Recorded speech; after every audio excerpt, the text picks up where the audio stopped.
എല്ലാവർക്കും കേളി മീഡിയയിലേക്ക് സ്വാഗതം. അപ്പൊ നമ്മുടെ കുടുംബശ്രീ ശാരദ സീരിയലിന്റെ എപ്പിസോഡിലേക്ക് പോയാലോ? അങ്ങനെ രാഘവൻ നായര് ശാലിനിയും ശിവനെയും ഒന്നിച്ച് കിടത്താനുള്ള പരിപാടികളൊക്കെ ചെയ്യുകയാണ്. കുഞ്ഞുങ്ങളോട് പറയാം അവിടെ കിടക്കണ്ടെന്ന്.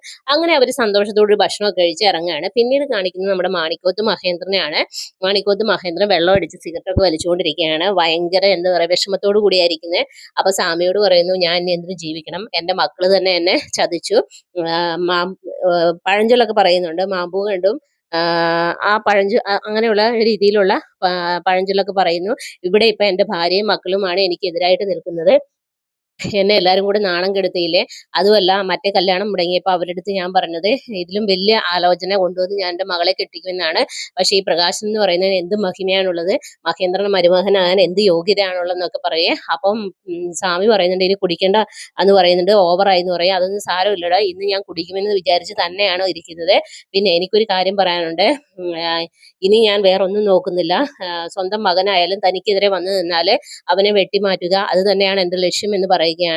അങ്ങനെ മറ്റേ ഗുണ്ടയോട് പറയും അവനെ ഇല്ലാതാക്കാൻ പറയുകയാണ്. അപ്പൊ സ്വാമി പറയുന്നുണ്ട് അതൊക്കെ വേണോ സാറേ എന്ന്. അപ്പൊ പറയാം അതൊക്കെ വേണം സ്വാമി, കാരണം എന്നെ ഇവിടെ ചതിച്ചിരിക്കുന്ന എൻ്റെ മക്കള് തന്നെയാണ്. അതുകൊണ്ട് മഹേന്ദ്രൻ എന്നും ജയിച്ചു തന്നെ ഇരിക്കണം. അത് മക്കളുടെ മുമ്പിലായാലും ഭാര്യയുടെ മുമ്പിലായാലും അത് തന്നെ വേണം എന്ന് പറയാം. അങ്ങനെ ഒരുപാട് കുടിക്കേ. അപ്പൊ സ്വാമി പറയും ഇനി കുടിക്കണ്ട, ഇത് ശരിയാകത്തില്ല എന്നൊക്കെ പറയും.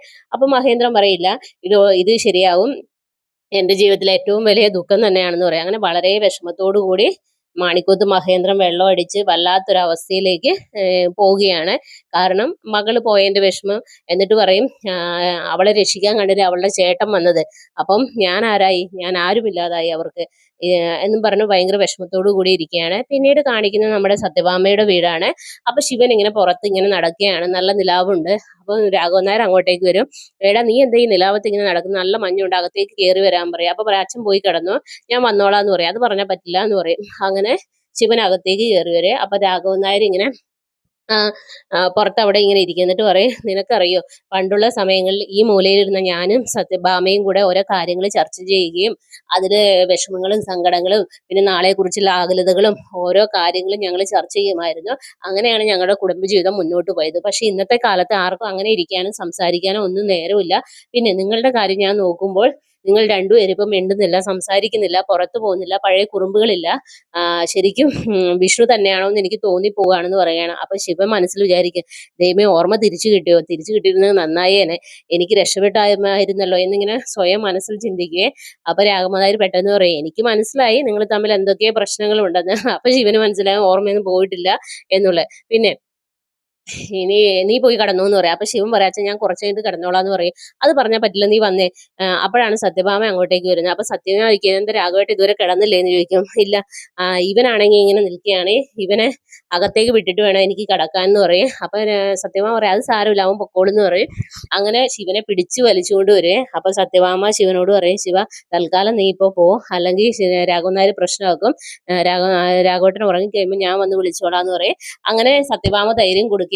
അങ്ങനെ ശിവനെ മോളിൽ കൊണ്ടുപോകുക. ഈ സമയത്ത് ശാലിനി ആണെങ്കിൽ അങ്ങോട്ടും ഇങ്ങോട്ടും ഓരോന്നൊക്കെ ആലോചിച്ച് ഇങ്ങനെ നടക്കുകയാണ്. ആ സമയത്താണ് ശിവനെയും കൊണ്ട് അച്ഛൻ വരുന്നത്. അപ്പൊ ശിവനെ കാണുന്നതോടുകൂടി ശാലിനിക്ക് അങ്ങ് ദേഷ്യം വരുവേ.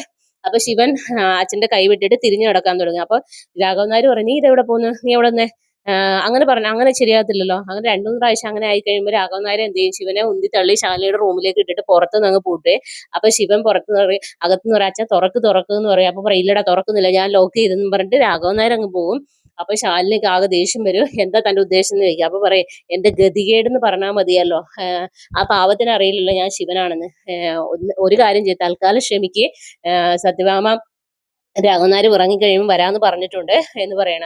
അപ്പൊ ശാലിനി അപ്പോഴാണ് വിഷ്ണുവിന്റെ ഫോട്ടോ കാണുന്നത്. ഈ വിഷ്ണുവിന്റെ ഫോട്ടോ കാണുമ്പോൾ ഈ ശിവന് ഹൃദയത്തിനൊരു ഇത് വരും. അങ്ങനെ ഈ വിഷ്ണുവിന്റെ ഫോട്ടോ തൊടാൻ ശിവൻ ഇങ്ങനെ പോകുമ്പോഴത്തേന് ശാലിനി പറയും അത് തൊട്ടു പോരെന്ന് പറയും. അപ്പൊ ശിവൻ പറയും എന്താ ശാലിനി ഇതൊക്കെ, തനിക്ക് എന്നെ ഒരു ഫ്രണ്ട് ആയിട്ടെങ്കിലും കണ്ടൂടെ, നമ്മൾ അന്യരൊന്നും അല്ലല്ലോ. പിന്നെ എന്റെ ഗതികേട് ഇത് എന്റെ നിയോഗമല്ല വിയോഗം പോലെയാണ് എനിക്ക് തോന്നുന്നത്, വിഷ്ണുവിന്റെ വിയോഗം പോലെയാണ്. അപ്പൊ എന്താ ശിവോഗം ഇപ്പൊ ഇല്ലേന്ന് ചോദിക്കും. ഇപ്പൊ ശിവോഗം അല്ല, ഇപ്പൊ വിയോഗമാണുള്ളതെന്ന് പറയേ. പിന്നെ ആ അച്ഛനെ എങ്ങനെയും മനസ്സിലായാൽ എൻ്റെ അവസ്ഥ ഒന്ന് പറഞ്ഞ് മനസ്സിലാക്കി എനിക്ക് പോകാമായിരുന്നു. പക്ഷെ എന്താ ചെയ്യാ, ഞാൻ പോകാൻ റെഡിയാണ്, നിങ്ങൾക്ക് നിങ്ങളുടെ അച്ഛനെ മാനേജ് ചെയ്യാൻ പറ്റുമെങ്കിൽ എനിക്ക് ഒരു പ്രശ്നവും എന്ന് പറയേ. പിന്നെ ഈ നാളത്തെ കാര്യം ആലോചിച്ചിട്ട് എനിക്ക് വല്ലാത്ത ടെൻഷനാണെന്ന് പറയും. അങ്ങനെ ശിവൻ അവിടെ ഇരുന്ന് ഇങ്ങനെ മയങ്ങുമ്പോഴത്തേനും പിന്നെ സത്യഭാമ വന്ന് ഡോറ് തുറന്നു കൊടുക്കുക. അങ്ങനെ ശിവൻ അവിടെ നിന്ന് ഇറങ്ങിപ്പോകും. ഈ ദേഷ്യത്തിന് ശാലിനി ഡോറൊക്കെ വലിച്ചടയ്ക്കും. പിന്നീട് ശിവൻ ഇങ്ങനെ പുറത്ത് പോയി നിൽക്കും. പിന്നീട് കാണിക്കുന്ന പിറ്റേ ദിവസം രാവിലെയാണ്. അപ്പൊ കുട്ടികളെല്ലാം ബലൂൺ വെച്ച് കളിക്കുന്നു.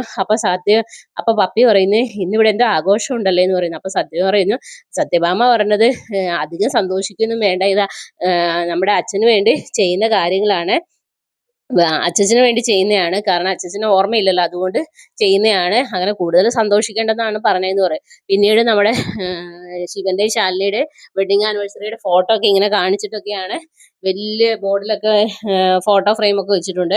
അപ്പൊ ശാലിനി ആണെങ്കിൽ ഇങ്ങനെ ബെഡ്റൂമിൽ അങ്ങോട്ടും ഇങ്ങോട്ടും നടക്കുന്നു. പിന്നെ പൂജാരി വരുന്നു, പൂജാകർമ്മങ്ങളൊക്കെ ചെയ്യുന്നു. ഇതൊക്കെയാണ് എപ്പിസോഡിലുള്ളത്. അപ്പൊ നാളത്തെ എപ്പിസോഡിനായി എല്ലാവരും വെയിറ്റ് ചെയ്യുക. എന്റെ ചാനൽ ഇഷ്ടപ്പെടുവാണെങ്കിൽ സബ്സ്ക്രൈബ് ചെയ്യുക, സപ്പോർട്ട് ചെയ്യുക. നിങ്ങളുടെ വലിയ അഭിപ്രായങ്ങൾ കമന്റായി രേഖപ്പെടുത്തുക. ഓക്കെ.